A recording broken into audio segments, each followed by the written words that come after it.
Bismillahirrahmanirrahim. Masih kita berlanjut pada ayat-ayat Al-Quran.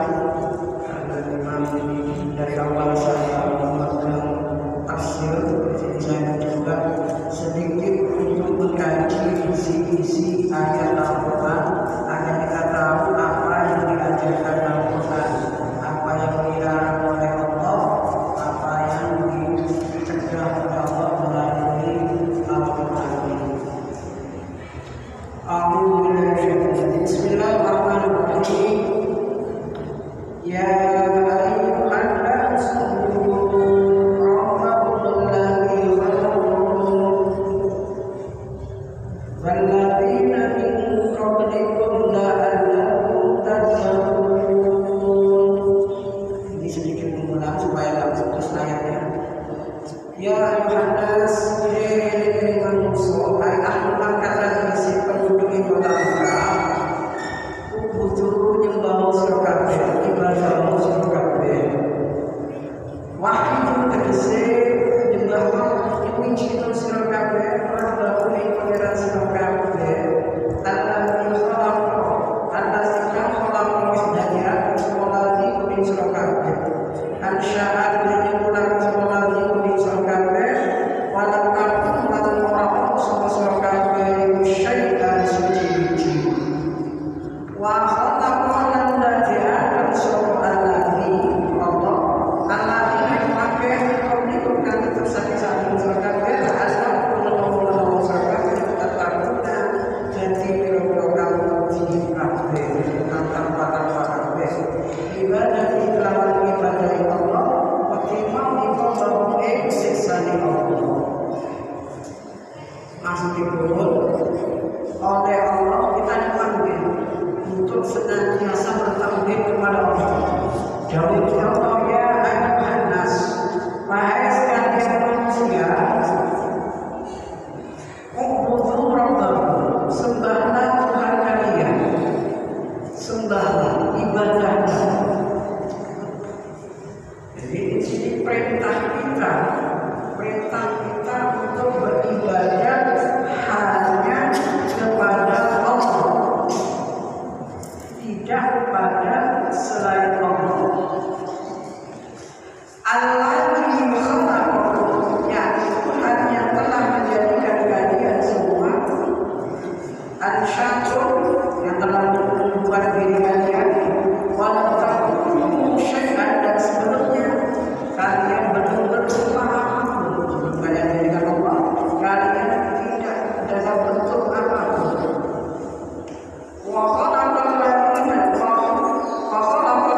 min qablikum la'allakum tattaqun, dan kemudian Allah yang telah menjadikan orang-orang sebelum kalian, menjadikan orang-orang sebelum kalian agar kalian menjadi manusia yang bertakwa. Artinya manusia-manusia yang cenderung takut terhadap siksaan Allah. Ini hal sesuai dengan tujuan puasa seperti yang kita lakukan hari ini di bulan Ramadan. Puasa ini juga tujuan akhirnya adalah membentuk manusia yang takut kepada Allah, membentuk manusia yang mempunyai iman dan takwa. Bila mana puasa itu dilakukan dengan betul, bila mana puasa itu dilakukan sesuai haknya puasa, jadi puasa tidak hanya sekedar menahan lapar dan haus, tidak hanya sekedar tidak makan di siang hari, dan tidak tidur di siang hari.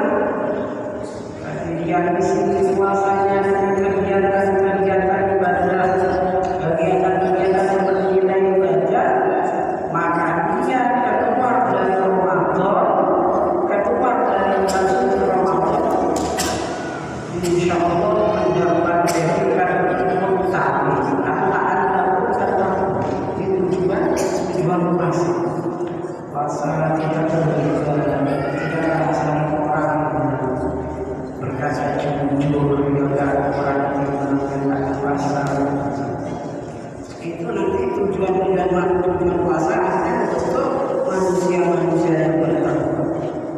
Di sini di dalam ayat ini,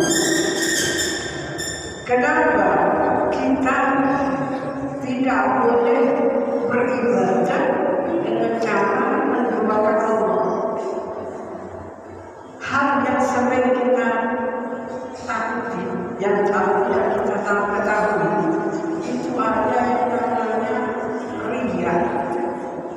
riya atau bersifat pamer. Pamer ini sebenarnya juga larangan di dalam agama kita, karena Rasulullah sendiri sangat mengecam perbuatan yang dalam ibadah. Dalam suatu riwayat ini Imam Ahmad, Rasulullah bersabda, Inna akhwafata akhafu alaikum asyirku. Kata Rasul, ini sedikit kita berambil dari keterangan ayat Al-Quran, karena riya ini dianggap perbuatan syirik juga.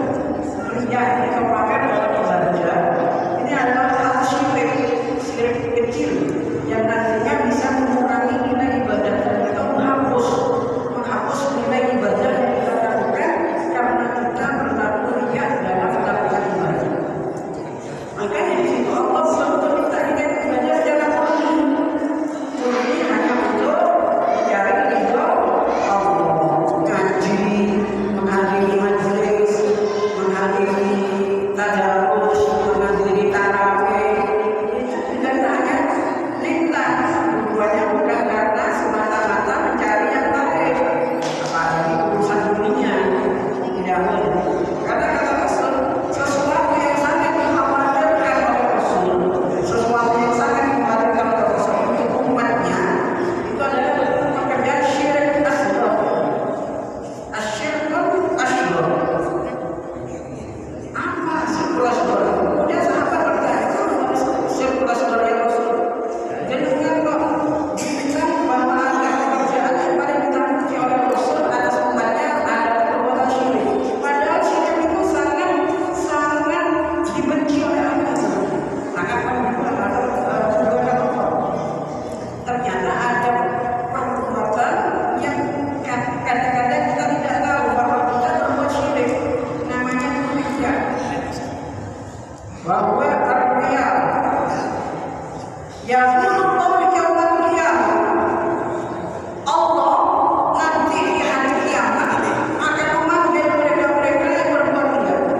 Ya Allah yang kiamat ini mura'ina. Pada mereka yang berbuat riya, Allah katakan ini riya ini bisa terjadi kepada siapapun, pada kiai, pada ustaz, pada orang biasa, lebih-lebih mereka yang berilmu.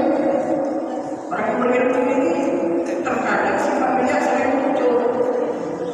sering muncul, merasa lebih adil, merasa lebih pintar, akhirnya pamer-pamer. Ini akan menghapus perbuatan ibadah yang dilakukan. Allah katakan pada mereka yang nanti pada ini orang-orang yang bersifat riya, jika jazallah nasa, ketika Allah memberikan balasan pada setiap orang di amalihim dengan amal-amalnya, Allah akan jatuh ke musuh-musuh yang mereka lakoni. Riya adalah ibadah itu. Akhir itu riya adalah ibadah. Terutama biasanya riya itu bisa timbul karena dipuji orang. Kalau di rumah ada jamaah, dia pamer di jamaah atau kasih sodako kalau ada orang masuk sodako nanti jangan sodako begitu ada orang yang masuk supaya dapat sanjungan keluar sodako. Sikap-sikap semacam ini perlu dijauhi. Allah jauh dari kaum yang pamer mungkin hadu tidak dari yang untuk mengurangkan dunia. Ayo, kalian jatuh kafir pada orang-orang yang tadinya kamu hidup di dunia pamer dalam hal ibadah kalian. Pamer dalam hal ibadah, saudara pamer, sholat jamaah pamer, membaca Quran pamer, ngaji pamer. Nah, tujuannya bukan karena Allah. Kalau tujuannya bukan untuk Allah, bukan murni Allah, Allah akan berikan taufik kepada Allah di seluruh jalan mereka. Misalnya contoh kecil ya, contoh kecil. Saya ngaji di Masjid An-Nur, Ranong Pelajaran, misalnya. Kakek tujuannya supaya disenangi takbir. Tujuannya disenangi takbir. Masjid An-Nur, Masjid An-Nur. Nah, nanti di hari kiamat, ketika saya menginginkan balasan dari Allah, Bukti Allah, ganjaran dari Allah, masuk Masjid An-Nur, Bukti Allah, ganjaran dari Allah, ngaji yang sore ke Masjid An-Nur. Akhirnya Gusti Allah jawab, Ivan, awakmu kategori ganjaran aku.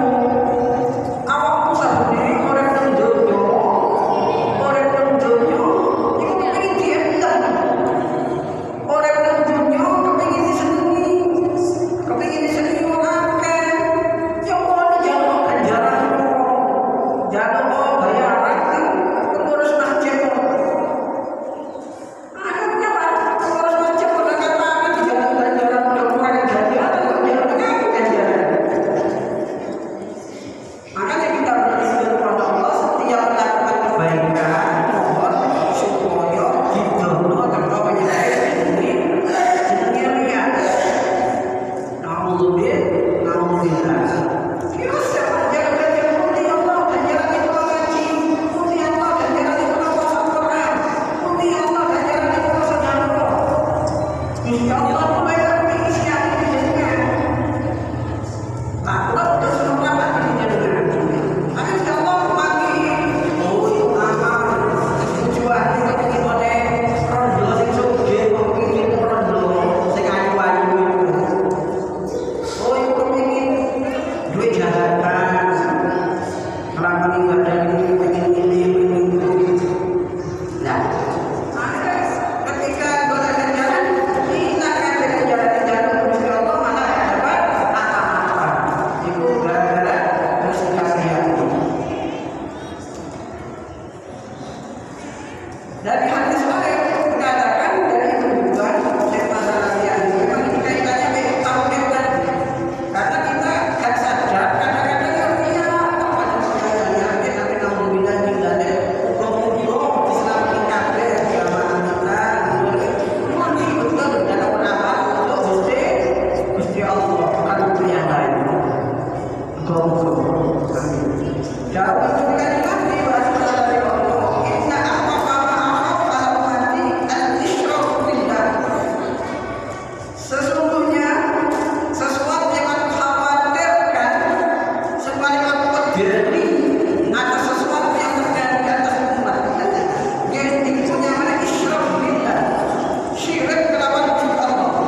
biasa. Orang Arab pandai semua sastra, pandai berbahasa Arab fasih. Tapi ketika mereka berusaha membuat surat yang sama dengan isi Al-Quran, ternyata kalimatnya itu sudah dibahas. Tanafur, angin, ngomong, kaki ngerti di sini. Kalau Al-Quran enggak, sangat mudah difaham, bahkan bisa aneh-aneh dengan akal yang sehat. Pernah ada seseorang namanya Musailamah Al-Kadzdzab. Musailamah Al-Kadzdzab ini berusaha untuk buat surat yang tujuannya untuk nanti mengatakan Musailamah Al-Kadzdzab ini ngaku jadi nabi, ngaku-ngaku jadi nabi, makanya sampai dapat gelar Al-Kadzdzab, pembohong. Musailamah sang pembohong. Dia buat surat namanya Menandingi Al-Fil. Dia surat bikin Al-Fil. Ada surat Ad-Difda. Tapi ya itu, ternyata makna yang dia bikin malah tidak memiliki arti sama sekali. Misi-misi tadi yang dia maknanya ketahuan. Mana ayat yang palsu dan mana ayatnya yang betul-betul buatan manusia. Jadi Al-Quran itu memang tidak bisa ditandingi karena isinya itu merupakan mukjizat sanes bikinan manusia. Mau Gusti Kanjeng Nabi dulu, tahu bukan Gusti Kanjeng Nabi. Kok ngomong Al-Quran dari manusia? Sedangkan Nabi Muhammad ummi, orangnya tidak bisa baca dan tulis, jadi tidak mungkin kalau Al-Quran dibuat oleh Nabi Muhammad. Fa in lam taf'alu wa lan taf'alu fattaqun nar. Kalau kalian tak akan bisa mampu membuat surat itu, dan selamanya kalian akan bisa membuat ayat-ayat Al-Quran yang sama dengan ayat itu, maka takutlah kalian terhadap siksa api neraka. Jangan sampai kalian berusaha menandingi ayat-ayat Quran yang ternyata isinya bohong belaka. Bagaimana yang dilakukan oleh Musailamah Al-Kadzdzab. Musailamah Al-Kadzdzab seorang pendusta yang bahkan dia mengaku jadi nabi ketika Nabi masih ada. Nabi masih hidup, Musailamah sudah pertama kali jadi nabi. Muhammad, aku nabi sama bersama kamu. Kata nabi Anda dan nabi ini ayat saya dapat wahyu dari Allah. Buat sendiri ayat-ayat Musailamah. Buat tusi, buat saja, buat syair yang isinya ingin menjadi isi Al-Quran. Anda bisa ketemu celah-celahnya itu, ketemu ini nggak memiliki arti, ayat ini tidak ada artinya, isinya kosong, ketemu. Bagi mereka yang sudah ngerti isi bahasa dan pandai dalam ilmu sastra Arab. Mungkin sedikit ini yang bisa kami sampaikan karena memang waktunya terbatas. Sebelumnya bila mana ada pertanyaan, bila mana